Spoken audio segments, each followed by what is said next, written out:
friends, it's Christy. So excited to be back with you on the Lawnfawn YouTube channel. Today I'm going to be creating a card using Cozy Cats, Backyard Bird Feeder add-on, Frosty Fairy Friends, Car Critters Christmas add-on, and all the speech bubbles. So I've stamped the images with Lawnfawn jet black ink, and I'll be coloring with my Copic markers. So I'm going to start with my first little kitty, and I'm going to use some E40 shades to turn this one into a Siamese cat. I'm using E40, E41, E42, E43, and E44. Started with the E44 and put a little bit of darkness on the top of the ears, the tip of the tail, and around the center of the nose. And then I'm blending out with the E43. Then I'm going to take that E42 and bring that down into the rest of the body while blending out the areas that I've already colored. And then I'll come in with that E41 and just pull that down a little bit further. I still want to leave a little bit of white space right around the dark patch on the muzzle and on the chest area. And I will soften that into the white with the E40. Then I'll keep the E43 and E44 and add in E47, and I'll use this for one of my birds. I wanted it to look like an American robin, so I added that E47 on the tip of the wings and the top of the head, and I am going to come back and add that to the tail as well. I'm blending out with the E44 for my midtone, and then I'll use the E43, and I'm going to leave a little patch on the chest and belly that I'll come back to later on. I also want to use these shades to do the wooden stand that is holding up my bird feeder. So I'm adding in some wood grain detail with that E47, and then I'll start to color that in with the E44 on the right hand side and blend out with the E43 on the left hand side. That just gives it a little bit of dimension and interest. Then I will switch to a different brown combo for my next kitty. I'm going to use some E30 shades, E30, E31, E33, and E35, and I'm going to do a two-toned cat. I'm going to give him a couple of darker brown patches, and then the rest of him will be kind of like a creamy tone. So I placed that E35 anywhere that I wanted those darker patches to be. I'm blending out with the E33, then I'll come in with the E31 and soften that up a little bit more. And then I'll use the E30 to just add a little bit of shading to the rest of this kitty and leave some of the plain white cardstock showing through for the highlight. My third kitty, I wanted to do, again, a two-tone, but I wanted him to be a soft gray and white.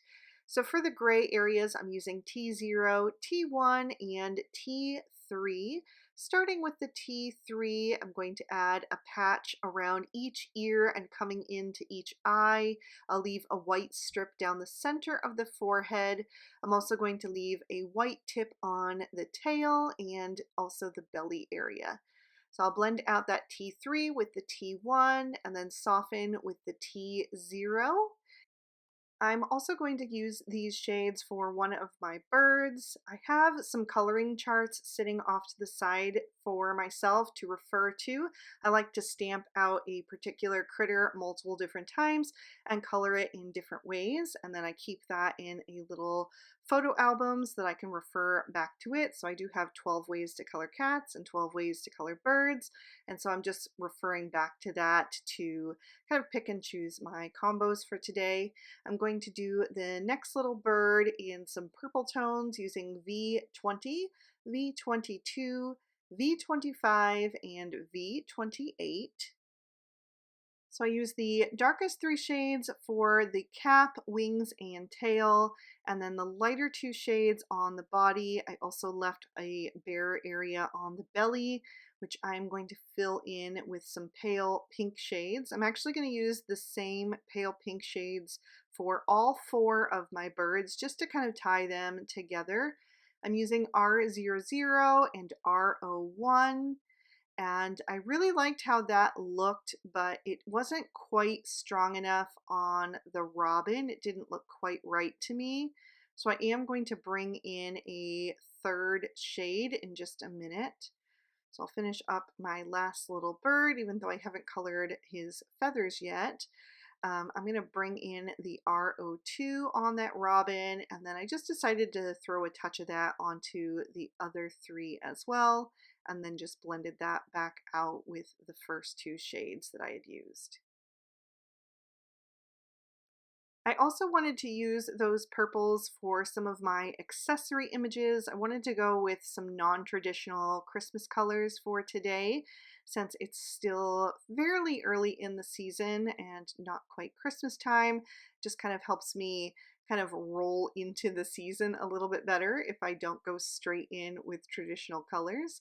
So I am going to use these purple tones for the ear muffs and the main part of the hat, and then the little stripes at the bottom of the scarf for my 3 little kitties.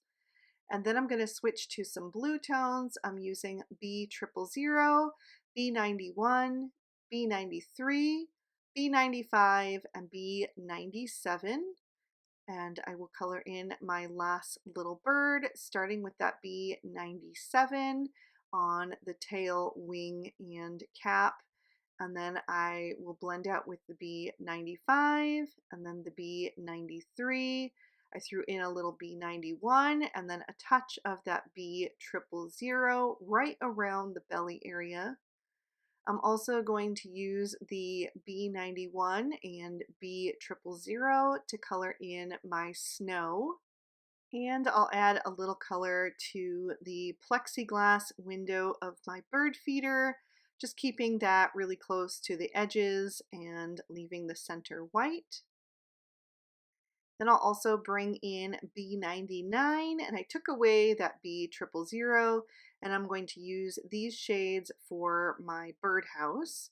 So I'm starting with the B99 for that, adding a bit of darkness to the edges and also to some of the lines that are drawn there to indicate the different pieces of wood. And then I'll blend that out with the B97. Then I'll come in with the B95 and just continue blending that out, making sure that I'm coming over the edge of the previous shade so that I'm pulling that darker color into the next shade and just bringing that down. And then I'm going to come in with that B93, and I'll actually fill in with that shade. I ended up not using the B91 on the birdseed feeder at all. I'll go back to my toner grays that I used on the 3rd kitty, but I'm going to go with a darker combo using T3, T5, and T7 for the roof of the bird feeder. That way it ties in nicely with that kitty, but doesn't look exactly the same. So again, just starting with the darkest, the T7, blending out with the T5, and then using the T3 for the highlight. And then I need to color the bird seed itself, and I used Y13, Y15, and Y28. That Y28 has kind of like a beigey brown tone to it, so it's just going to give things like a little bit more of a golden hue, especially mixed in with that Y15. And I'm going to do the other little pile of seed that is separate off to the side exactly the same. Then I let that dry for about 30 seconds to a minute, and I'm going to go back in with that Y28 and the Y15 and add a little bit of dot detail to give it some extra texture. I also colored in the larger seeds with that Y28, and I decided that I wanted to have a little bit of brown in there as well, so I used the E35 from my 2nd kitten. For my little Christmas wreath, I'm going to use G21, G24 and G28. I'm adding that G28 all around that bow where that would be casting a bit of a shadow, and then all on the inside of the wreath, blending out with the G24 and then filling in with the G21. And I'll also fill in the center with the same shades that I used on the bird feeder, since I want it to look like we are seeing that through the hole in the middle. I'll bring in some slightly brighter pinks and use R11, R20, and R22 to color in my kitties and birds' rosy cheeks. And I'll also do some of the kitties' noses, the two on the right hand side, starting with that R22, blending out with the R20, and then going around the edge with the R11 for the cheeks. I didn't do the little kitty with the scarf up high because you couldn't really see it. I just added a touch of that R11 at the very top.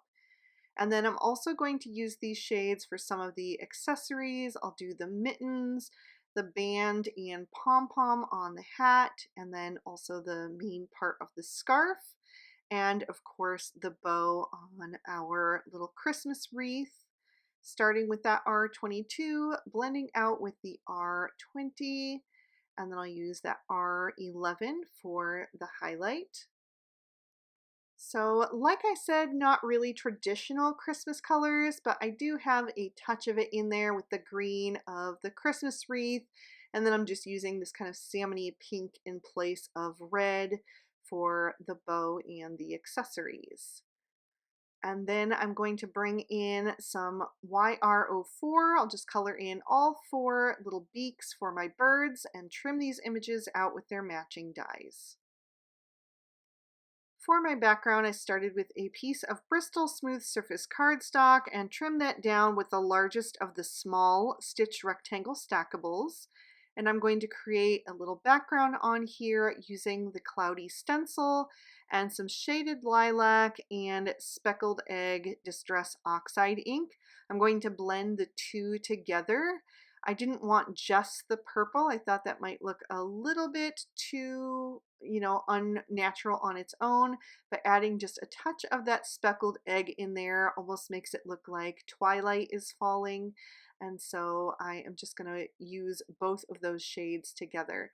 I go in first with a little bit of that shaded lilac, then I add a touch of the speckled egg, and then I go back over it with the shaded lilac to blend it all together.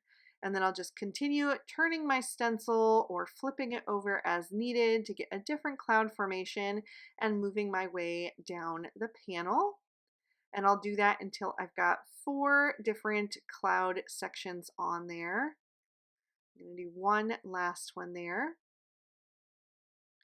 And then once that is done, I will also add just a touch of ink down at the bottom so it isn't so stark white in case any of that final cloud shows.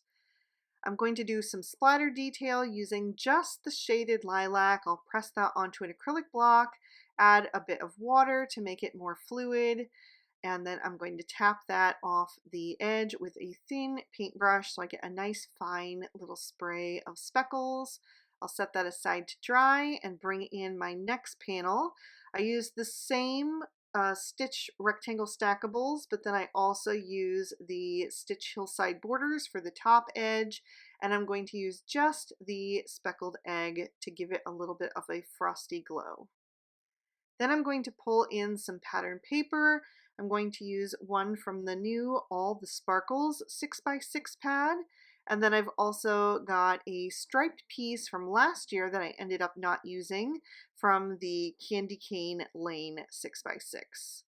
I'm going to pop my card base in my MISTI so that I can stamp a sentiment on the inside. I'm using lilac cardstock and I'm stamping in Dusty Concord ink.